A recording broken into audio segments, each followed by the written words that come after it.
Today's video from Sam4S Help, we're taking a look at the error correct function button on the NR520R register.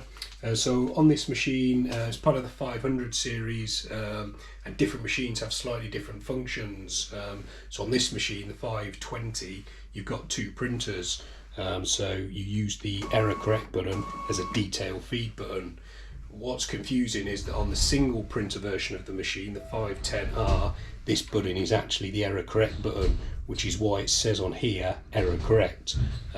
So it can cause a bit of confusion. We've had people ringing us up saying they're used to Sam4S tills, and when they're using the error correct button on this machine, it's not working because basically it's technically labelled wrong. It isn't error correct, it's only detail feed, and you can't get rid of detail feed because it's a required function, because you'll need to use it occasionally to test the journal printer on the machine.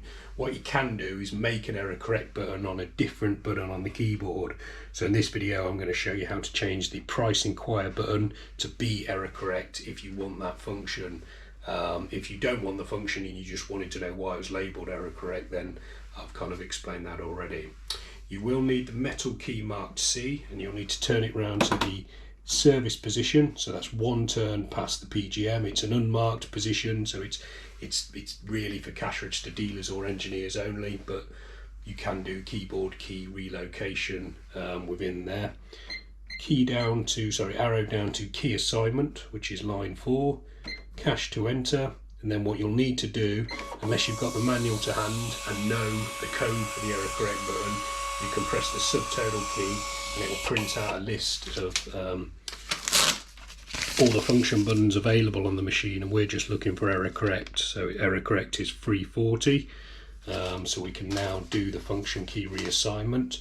So all you need to do is type in the code 340. It appears there on the screen, and then press the button that you want to be error correct. So you've got to be careful. You can't use a button that you would use for something else, but I'm not planning on using price inquire, so I'd rather have an error correct function. Then you press cash, you get a little printout confirming what you've done. So price inquire is now error correct.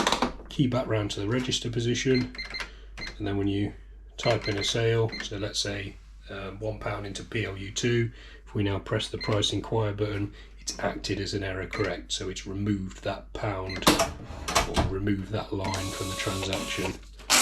There we go, on the till receipt, confirmation of error correct.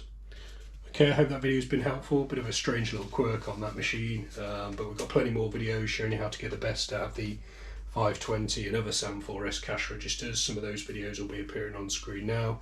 You're welcome to check those out. You can also subscribe to this YouTube channel or visit sam4shelp.co.uk for more. Thanks for watching.